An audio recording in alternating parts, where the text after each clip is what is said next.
All right. Very sad day for the Pittsburgh area, for Steeler Nation, and for Penn State Nation. What do they call what is the Penn State fans called? Is it Yeah, Penn no, State? I mean, I guess, Nittany Lion Nation or Happy Yeah, Valley, whatever yeah.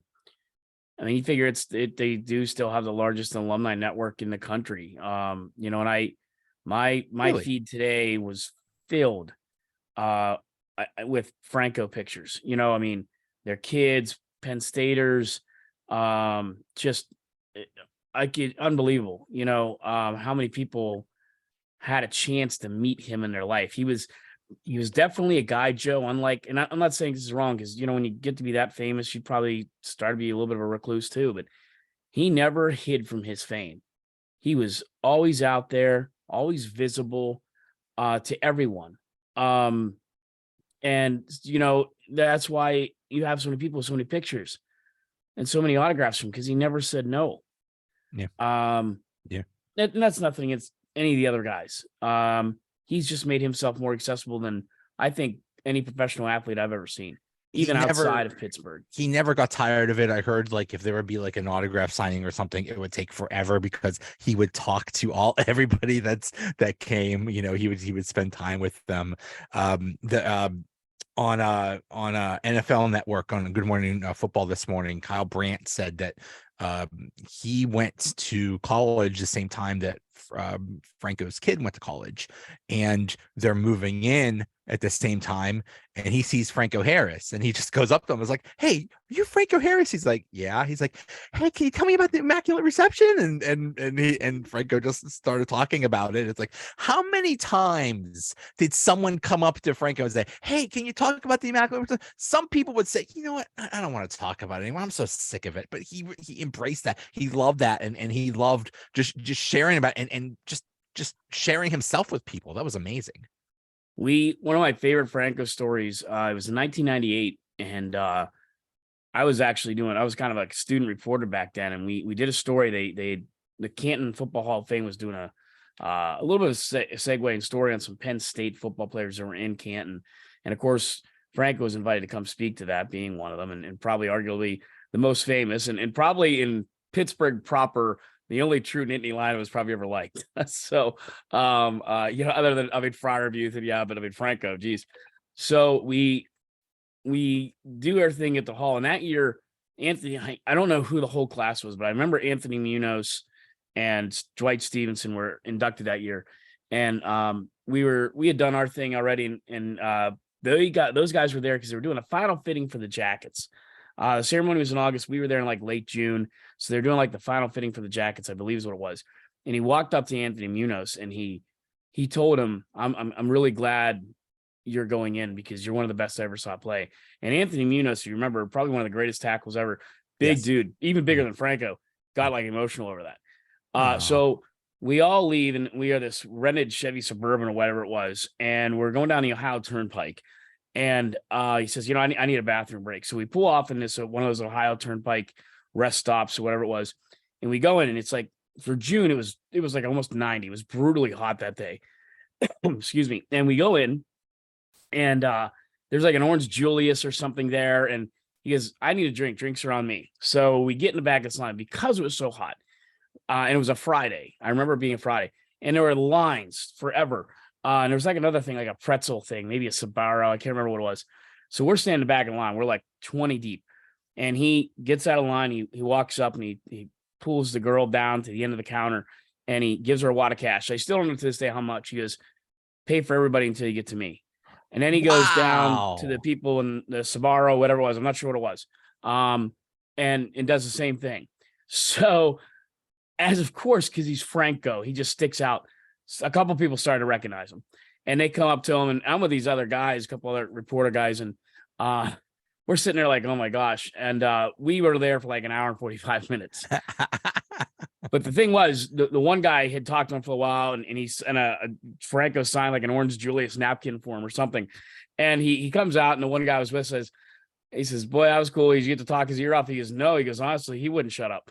And so it was, and that's like, you hear that, like Franco would talk to you forever. We did a fundraiser down in at the time, Jerome Bettis's place, the restaurant there. and Brandon Short was there, and I forget who else, but a lady came up and she was from Fort Dix, New Jersey, and that's where he was from. His, and like where he was born. Yeah. yeah, like she graduated, I think, like 2 or 3 years before him or something. Like they talked for like 25 minutes. And we're like sitting there because we had some stuff to do with him yet on some fundraising and him to speak. Well, those two like were talking for a half an hour. So that's just the kind of guy he was. And the thing about Franco is he never hid from that limelight. Not that other guys did. You'd occasionally see your Mel Blunts out there and your Jack Hams, but think about who you never saw. You really never see like a Jack Lambert. You never see some of those guys, and that's nothing against them at all. But Franco embraced this culture, the Yinzers, Franco's Italian army. He embraced that unlike anyone else. And I think what he did was just catapult the Steelers to first place, because before that Immaculate Reception in 71, the Pirates won the World Series. The Pirates were still the #1 team in town. He makes the Immaculate Reception. A week later, tragically, Roberto Clemente dies. And I really think that's where the Steelers leapt over the Pirates, and they've been there ever since. And now you can say, well, the Penguins have worked their way into that, obviously, but the Steelers are the #1 sports team in town. I think it started with that. So not only you think of all the things that play represents, but I think that the most thing it brought the Steelers to the forefront and to the town that loves them now. Let's look at where the Steelers were before, let's say, before Franco. Obviously, for basically from the beginning of their 1930s when they started until Chuck Noll came, they were a joke. They were basically, I don't even want to say the Detroit Lions of football. They were a joke. They were an absolute joke. They were not competitive at all. I think they had like one playoff game in the 40s or something like that. They lost 21-0 or something like that. They were an absolute joke. And then Chuck Noll comes, and then Mean Joe Green comes, but still they were losing. And then they started to get good in 1972 when they and this is something you hear. I think I've heard it from Mean Joe Green. I think I've heard it from I forget which member of the Rooney family said this. Like, before Franco, we lost all the time. After Franco, we won all the time. It was almost that simple. It was almost, that was the line. But when and you say, well, who cares about the Immaculate Reception? They didn't win the Super Bowl that year. They went on the very next week. They went to Miami and lost to that was the undefeated Dolphins team. So who cares? They didn't even win the Super Bowl the next year. It was 2 years. Who cares about, why was the Immaculate Reception that big of a deal? Because, like you said, it turned the Steelers into they weren't just a team that started winning. They were becoming legends. It started the identity, and it just really, the icon, the legend, it all started there. And I saw something on Good Morning Football too. They were talking about how it was their #1 play, because obviously NFL Network, and they were referring to their own selves like they like to do. They're talking about how this was our #1 play, the greatest play in NFL history when they did the 100 years. And I took a quick look at that list, and what stuck out to me there, Joe, was there were some other great players on the list, some future Hall of Famers like Franco, but a lot of guys on that list, a lot of guys were one-hit wonders, like John Taylor's catch in the Super Bowl against the Bengals. The Desmond Howard, those 2 great quarters he had of his life. The great returns. David Tyree's head catch. Right. All great plays. Franco's play wasn't a one-hit wonder. If anything, it made him the legend that he is. He kept on being better after that, and just grew into an icon where a lot of those guys didn't. Or they didn't grow from that play. It was just part of their structure, part of their career. Franco's play launched him. You're right. And he never looked back. Yeah. He wasn't just that play. He was one of the greatest running backs of all time. Yeah. Top 20, probably all time. He rattled off, I believe, 6 consecutive 1,000-yard rushing seasons, I believe. Yeah. And this isn't a 14-game season too. This isn't, he was at the time, after OJ Simpson retired, he was the second most active, or maybe the player with the most active rushing yards. He was right behind Jim Brown for most rushing yards of all time. And that at that time, the Jim Brown career rushing yards record was like considered like a really big deal. It was between Franco and Walter Payton. And so this is, bottom line, he was not just a great that play. He was one of the best running backs of the 70s, one of the best running backs of all time, very accomplished, made multiple all pros, Pro Bowls. And then what he did in the postseason, 16 touchdowns in the postseason. Amazing. The 152 yards he had in their first Super Bowl against a Vikings defense, and I believe 3 of those 4 front defensive men are in the Hall of Fame. Purple people eaters. Yeah. I mean, that was no shabby defense. That was a tremendous defense that he did that against. And I remember we were doing another segment where we had some people in. We had Jack Ham there. We had Franco. I think we had another couple Penn State athletes in there. Those two struck out to me. And Franco did a little bit of speak. And Jack Ham said, you sell yourself too short. He said, your rookie season, you averaged 5 yards a carry. And he said, you know what? He said, you know what we did back then? Everybody ran the ball. He said, you always think, well, 3 yards in a cloud of dust is associated with this team or that team. He said, everybody was a 3 yards cloud of dust. You ran the ball. If you threw the ball for 200 yards in a game, that was like amazing or unheard of. And he said, and here's Franco. Everyone's trying to stop him. He's still running 5.5 or whatever it was yards per game. That's how good he was. That was his rookie year. Yeah. It was amazing. I think it was go ahead. No, go ahead. Yeah, I think his style too, Joe. Like you watched any game film of him, it's kind of like a Barry Sanders thing. I've never seen anybody since Barry run like Barry Sanders did. And Walter Payton was probably a hybrid, I guess.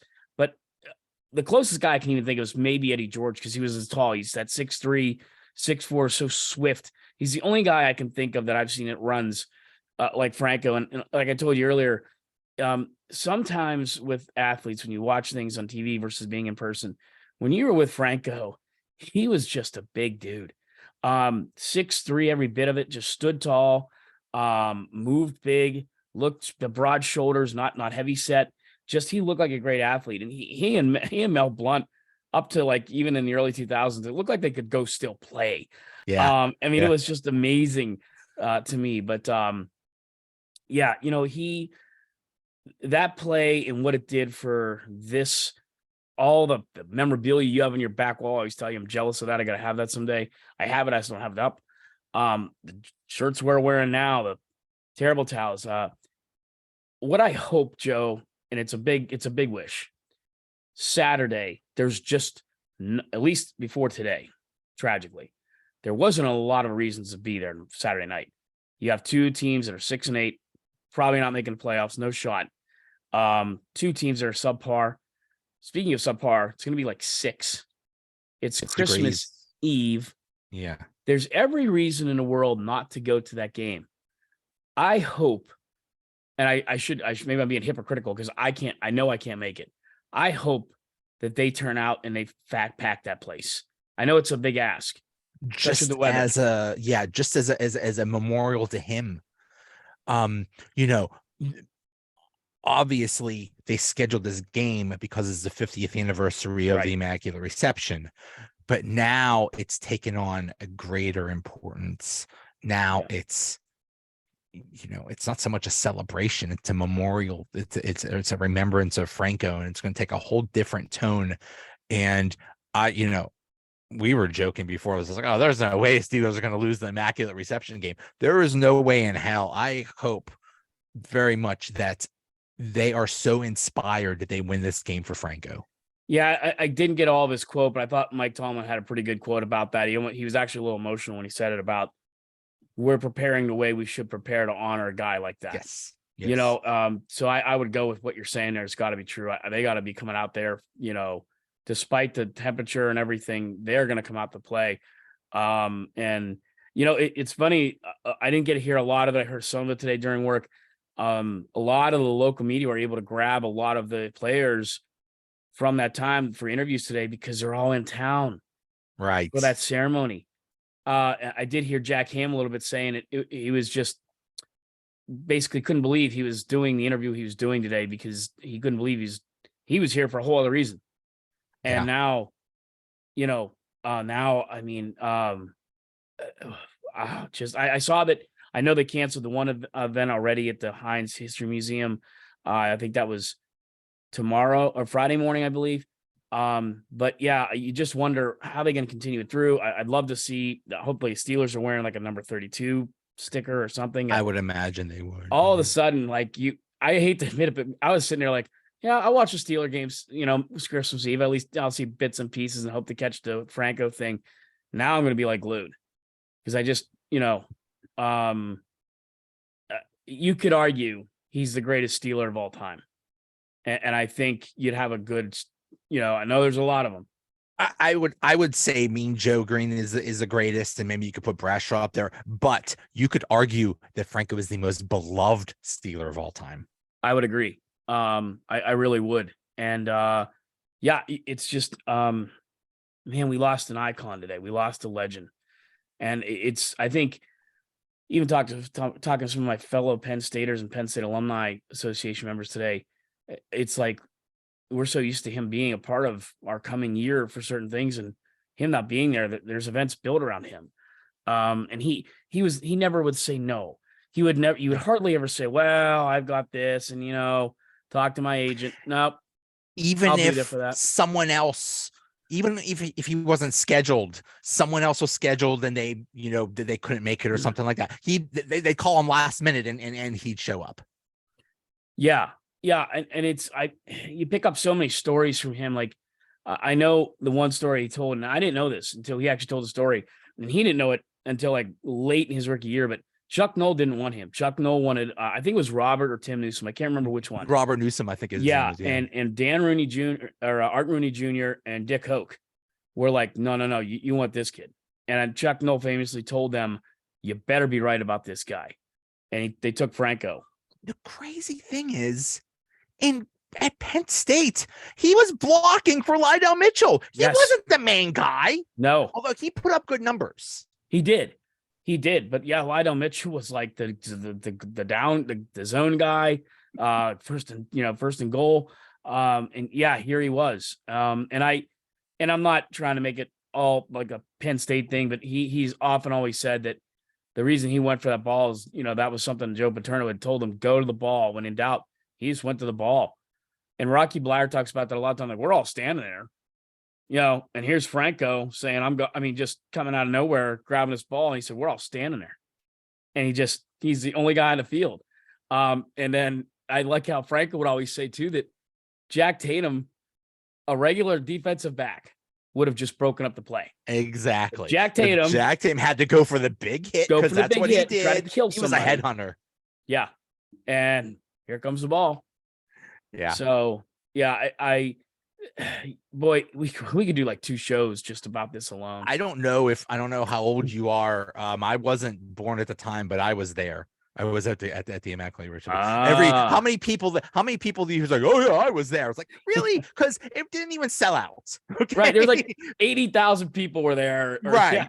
Everyone's been to that thing. Everyone's been there. Everyone was there. Sure. Or they say, oh yeah, well, I watched it on TV. No, well, maybe if you weren't in Pittsburgh, because it didn't air on TV in Pittsburgh because it didn't sell out. Not in Allegheny County. Yeah. Like where I grew up in Mercer County, it did. Yeah. And I forget. I think it was Dan Marino. At one of the charity things where I was Dan Marino, Tony Siragusa, Franco was there, and Dan Marino and his friends, they were somehow able to get their aerial on the south side to turn to catch the West Virginia broadcast. I think it was NBC. They were able to turn the aerial and pick up the West Virginia broadcast. Oh, wow. So they could. And he said there's like 75 people in the house. We started with like 10. And, because they're on the phone, like, I got it. I have it. Come over. Yeah. It's, yeah. It's funny. Yeah. Yeah. But and not only that, but the people that were at the game, a lot of them left. because it was 7-6 Oakland. Because Stabler ran like 30 yards for a touchdown. It was at the time. It was Steelers kicked 2 field goals. 77 seconds left. Yeah, 77 seconds left. Yep. It's like, and people laughed. People were like, you know how people are. People do that to this day. It's like, oh, beat the traffic, go. And so a lot of the I believe Art Rooney was in the elevator. Art Rooney was in the elevator. Yeah, didn't even get to see it. He just heard the roar. Yeah, and like, you know, Franco crashes down there and famously hugs Tony Parisi, the equipment manager for all those years. And I think that was the other thing too. I mean, you know, I remember Jack Ham talking about that. Like, they were dejected. He said, look, I always play to the last play of the game and all that. He said, but you know, I'm a realist, and we're all over there on the bench, you know, like, we tried, you know, because they were blitzing on that play. And I forget the defensive end's name. It escapes me. He's a backup defensive end. He's a backup defensive end. Got caught off, and they broke containment. All the linebackers and defensive backs have their backs to him. And Kenny Stabler, probably one of the true first really mobile quarterbacks. Yeah. You know, you let him go, forget it. And you know, he's down there, and they really thought they were going to shut them out, and they had done everything they could until that one play. Yep. And so there's so much. Just no one of those. You look at that list. There's a lot of great stuff. I mean, David Tyree's got to be up there because they stopped the Patriots, the hated Patriots, the cheated Patriots. And it was an amazing play. It was amazing play. Only catch, yeah. Every Steeler fans were jumping off their couches because they, you know, I mean, it was a great play, and then it was over. We're having a podcast just on this alone. They've made documentaries on this alone. They've written books about this play. There's a statue. There's a statue at the airport about it. There's a monument where it happened on the way to whatever the hell that stadium is called. I mean, there's 100 greatest plays. There's the Immaculate Reception in 99 pretty darn good ones. That's right. And that's right. It's just, you know, and it was the guy that did it right. It wasn't like Frenchie Fuqua took it in. It was Franco Harris. You know, yeah. No offense, Frenchie. Well, Frenchie's always he always has, it's like he keeps it secret whether he touched the ball first. Yeah. Bro, we saw what happened. We saw it happen. Video. The thing I love though is you always see the same two shots. You see the throw, you see the hit, then you see off to the side, you see, you know, Franco running to the touchdown. Then you see the other one where it shows in slow motion where he's going down to pick it up, but there is actually an angle that shows the entire play. Yeah.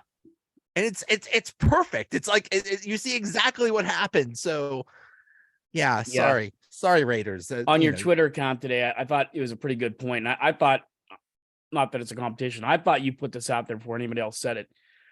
You'd mentioned about this remind you a lot of Willie Stargell when he passed away. I believe the day they opened PNC Park. Yeah. And I thought you were 100. Well, I'll give you 98% because the only thing I'd say was a little bit different on that was Willie had really fallen out of the limelight for the last couple of years going into that. He had been sick. You didn't see him as much. He was in poor health. So yeah. So it wasn't a total surprise that he was old and he was in poor health. Yeah. They was opening the first day of PNC Park, and was also they were unveiling his statue. Right. And he passed away. It was just as sad, but like I saw somebody else tweet. Well, they'd taken a picture with Franco like on Tuesday outside of the Robinson Mall. Like there's Franco walking through the Robinson Mall. You know, there's other guys that send people to get their stuff. Not Franco. He's just walking through the Robinson Mall. We had no idea. He looked just fine. This is a complete surprise. So yeah, obviously your heart breaks and your first condolences go out to his family. But I do feel for like the Steelers organization. I think this has got to be just almost heart-wrenching to go from all these plans they had for Saturday. They've got to be reviewing every single thing and trying to figure out what to do. What should we do? What should we do now? You throw out what you had and you basically start all over. And I'm sure they'll come up with something. amazing because not only was it the anniversary of the Immaculate Reception, they were going to retire his number. Yes. So now that takes on much more significance and perspective. Yeah, I drove by the stadium today. I saw them unveil. They put the giant 32s out like all around the stadium. There's these massive, in the block numbering, which is always the best numbering. Oh, yes. As far as I'm concerned, that Rod Woodson jersey back there's, yeah. So yeah, I mean, it's I almost can't wait to see it in a way, but with such a heavy heart now. And what they're gonna do. Yeah.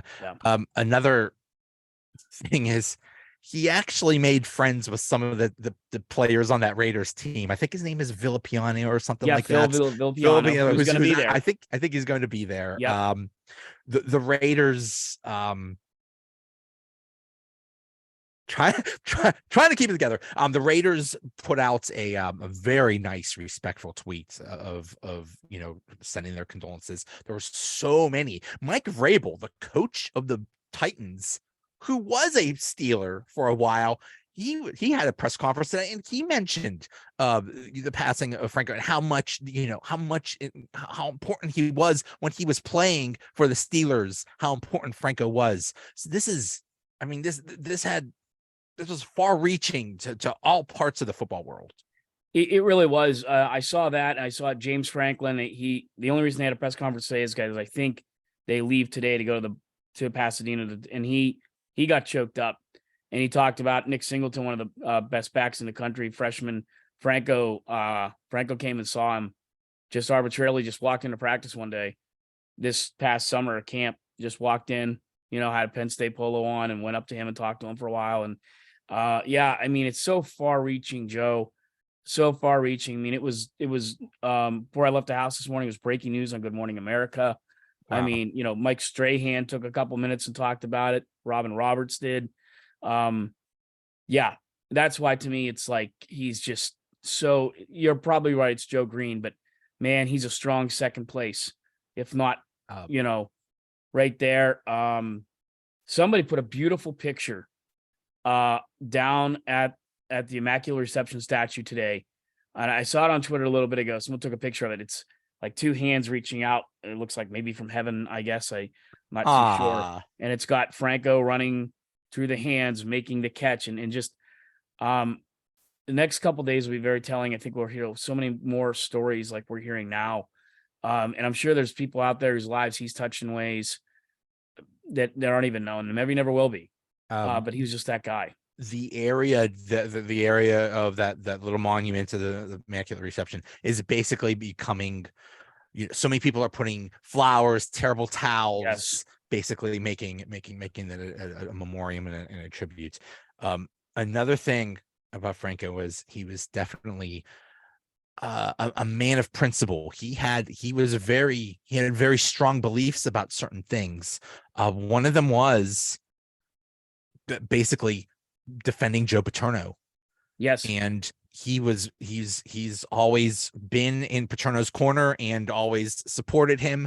I guess for a while he was carrying around a cardboard cutout of Joe Paterno. Or yeah, he was like that. Yeah.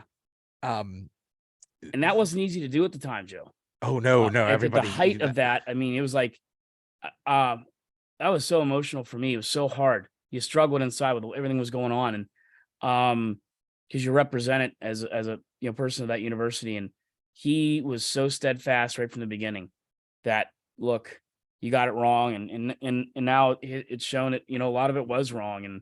And their main guy that testified, he gave 7 different versions of his testimony, and I mean, hey, it was awful. It shouldn't have happened. But to align yourself with Joe at that time, that it shows such tremendous loyalty that he had, and he shared that same loyalty with Pittsburgh and the Steelers.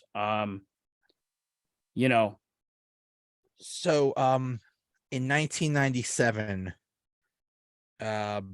courts determined that the Ku Klux Klan could hold a rally outside of the city county building in Pittsburgh.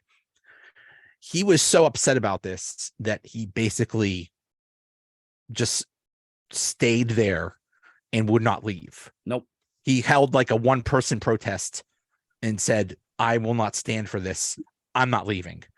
And the mayor went to him and said, can you go, please? Can you go? I'm worried about your safety, and that this isn't really you really should go.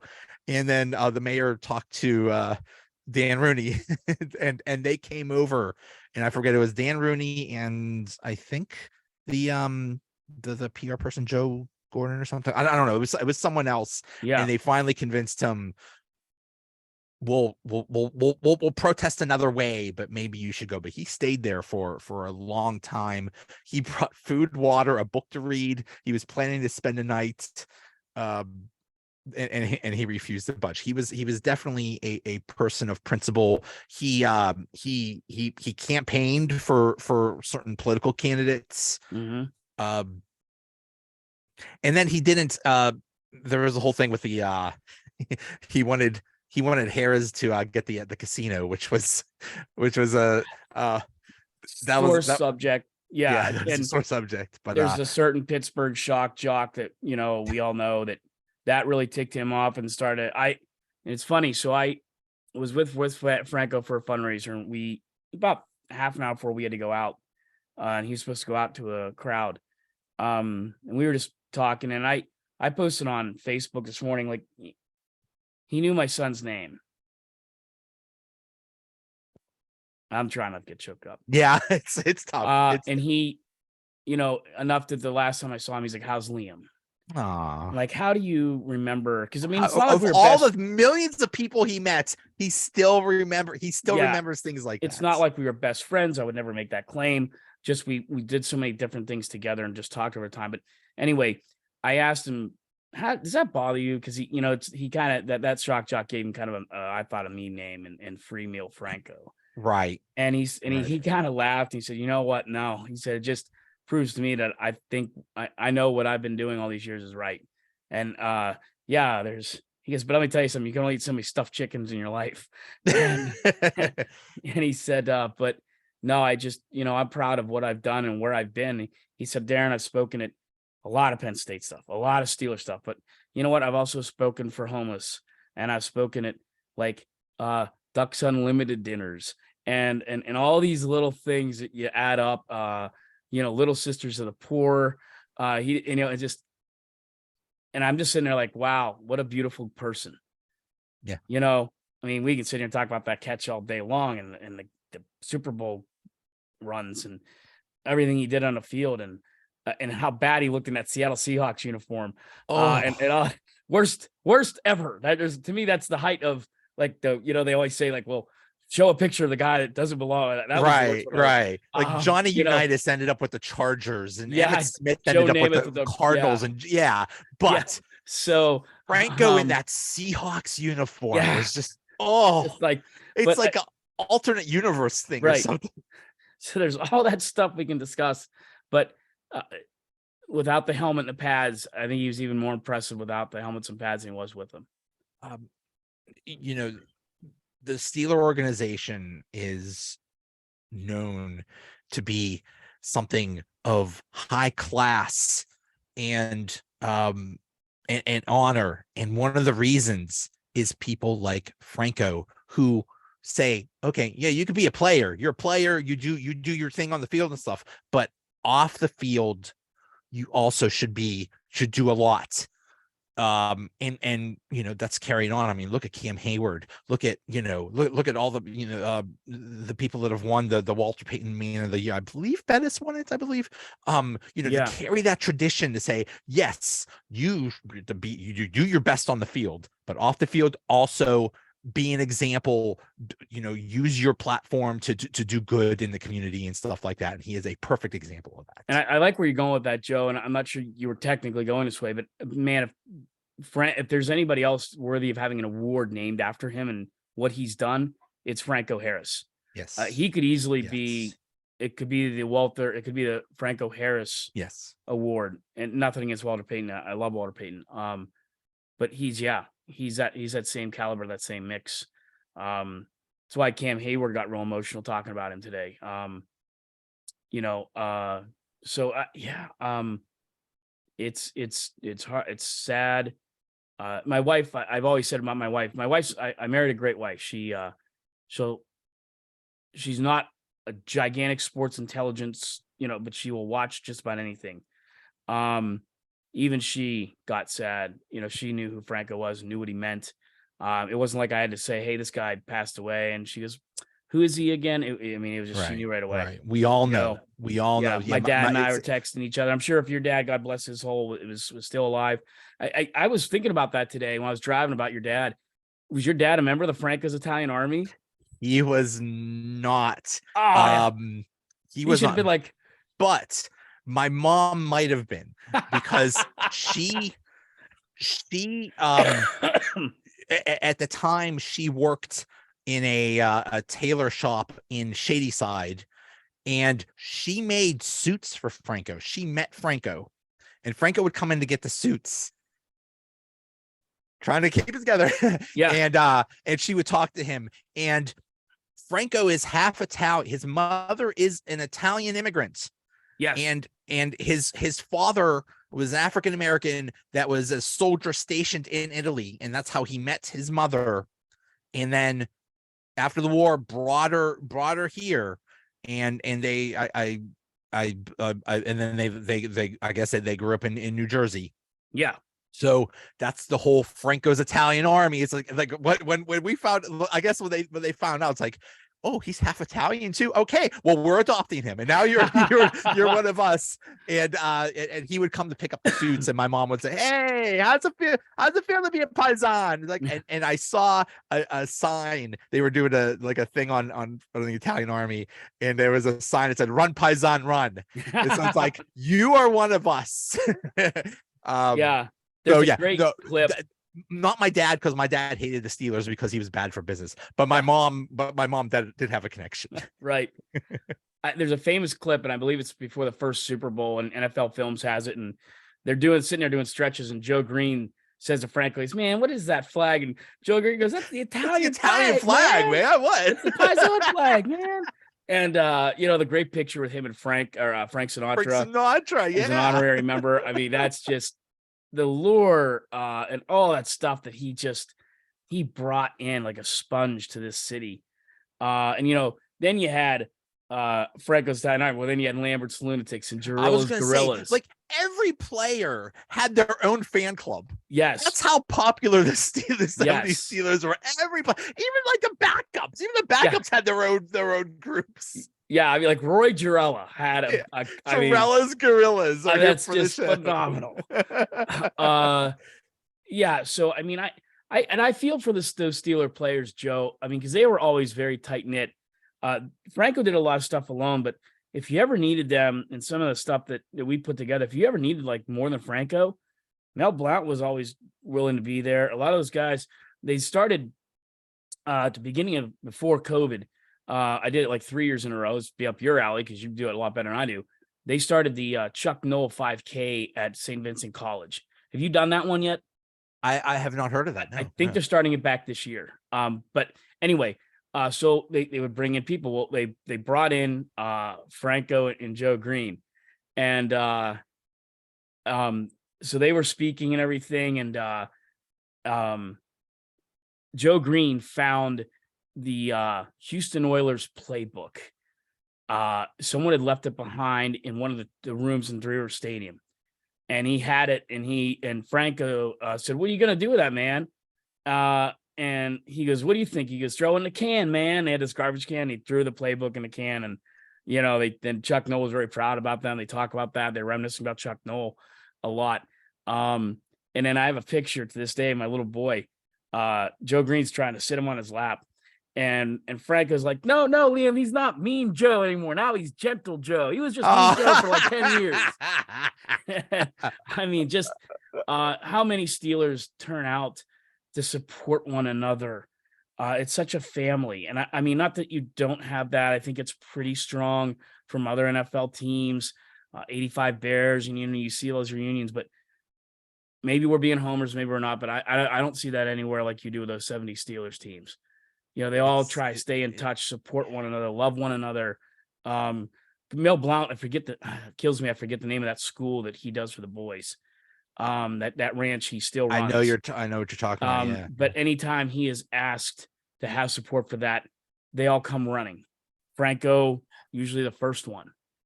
And I think that's what's so special about being a Stiller fan and being a Yinzer is we embrace that. And I think a lot of us probably emulate that, right? Yeah. You always share so many fun stuff with your mom and dad, your mom's Christmas cookies, and I love it so much. And I have that tight knit family. I think a lot of us in Pittsburgh do. And I think it's funny that our football team carries that and maybe instilled that upon us. And a kid from Fort Dix and then Penn State and then making the Immaculate Reception really helped to lead that. It's sad because these guys are not young.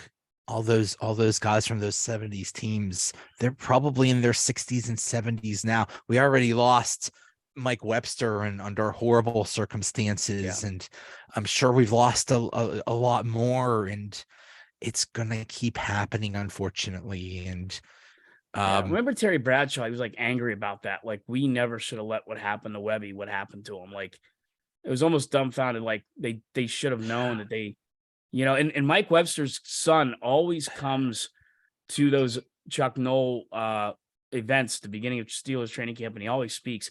And if you've never seen him, he's huge. Oh yeah, he's like 6'8".